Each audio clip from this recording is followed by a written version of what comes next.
My name is Emily Carter.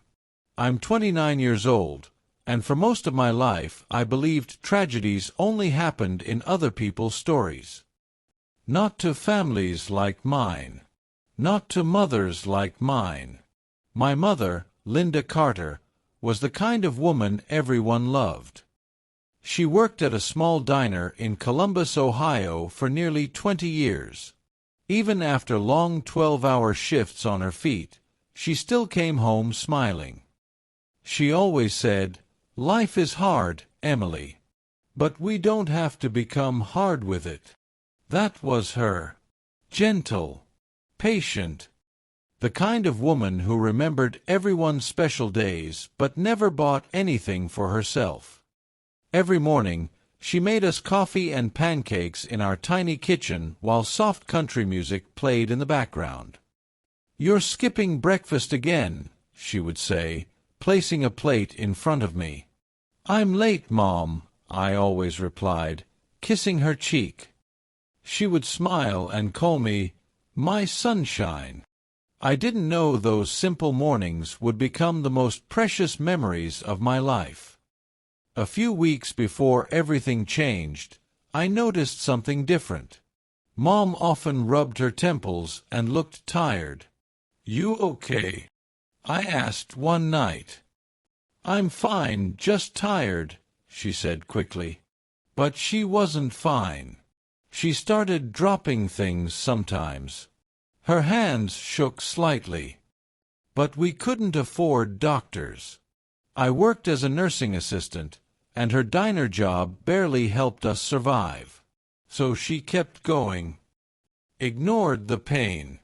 Ignored the dizziness. And I let her. That is the guilt I still carry. One rainy evening, she left for work wearing my blue scarf. "Don't wait up," she said. "Love you," I replied without looking up. "Love you more," she smiled. Those were the last normal words she ever said to me. At 8:30 that night, my phone rang. Unknown number. "Is this Emily Carter?"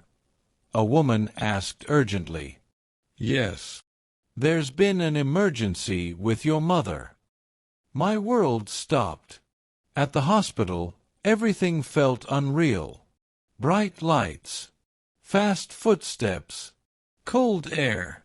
A doctor finally came to me. "Your mother suffered a severe stroke." The words didn't feel real. When I saw her in the room, my legs almost gave out. Tubes. Machines. Half her face slightly still. She looked so small. "Mom," I whispered, holding her hand. Her eyes opened slowly. And then she looked at me like she didn't know me. "Who are you?" she asked weakly. That sentence broke something inside me. I ran out of the room and cried until I couldn't breathe. The doctor later said she would need full-time care for years. Years. I looked at her through the glass and made my decision. "I'll take care of her," I said. "No matter what it costs me." 3 weeks later, our home no longer felt like home. It felt like a hospital room. Medicine bottles everywhere. A wheelchair in the hallway. Bills on the table. The smell of disinfectant replaced everything warm. I helped Mom relearn small things. How to hold a spoon. How to sit properly. How to move without falling. She was embarrassed often. "I'm sorry," she whispered when she spilled soup. "You don't need to be sorry," I told her. But inside, I was breaking too.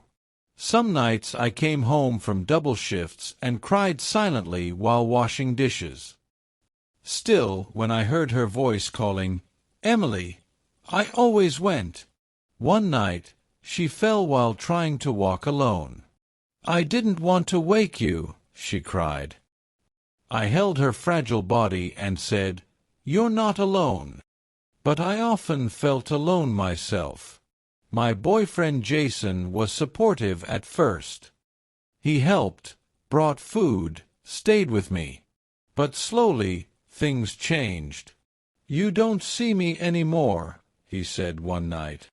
"I'm trying to keep her alive," I replied. "And what about us?" he asked. I didn't have an answer. Soon after, my Aunt Patricia came. She wore expensive clothes and carried fake smiles. "This situation is not healthy," she said, looking around. Then she said it clearly. "You should send her to a care home." "She's my mother," I said firmly.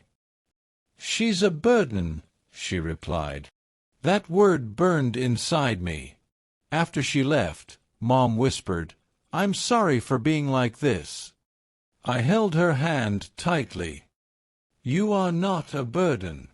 You are my mother." Later that night, I found rent notices. We were behind on payments. 3 months. Fear entered my life fully after that. I worked more hours. Sold my laptop, my jewelry, anything I could. But it was never enough. One evening, I stood in a grocery store unable to decide between food and medicine. My hands started shaking. My vision blurred. I had to leave before I collapsed. When I came home, Jason was waiting. "I can't do this anymore," he said quietly. My heart dropped. "I love you, but this life, I can't live it." And then he left. Just like that. That night, Mom held my hand and whispered, "Did he leave because of me?" "No," I said quickly. "Never because of you." But deep down, everything felt like it was falling apart. Days later, Patricia returned. This time, she brought papers. "Just sign here," she told Mom softly. I stepped in quickly. "What is this?" "Bank forms. Access to Mom's savings." "You're trying to steal from her," I said angrily. She smiled coldly. "I'm trying to survive reality." I threw her out. That night, something rare happened. Mom remembered something from the past. "You used to sleep on my chest during storms," she whispered. My eyes filled instantly. "You remember?"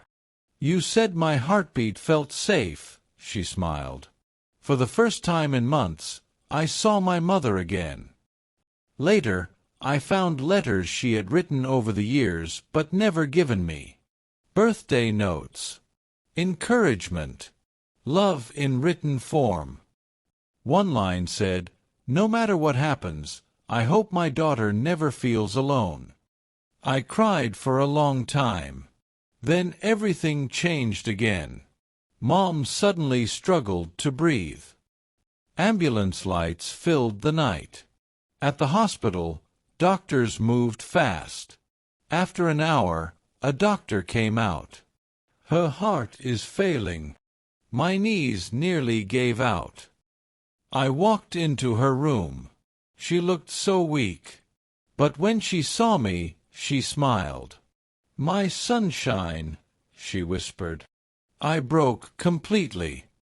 "I'm sorry," I cried. "I couldn't fix this." She touched my face gently. "You didn't need to fix anything." Her voice was soft. Loving someone is never wasted. That stayed with me. Her breathing slowed later that night. "I'm tired," she whispered. And then her hand went still. The machine became a long sound. She was gone.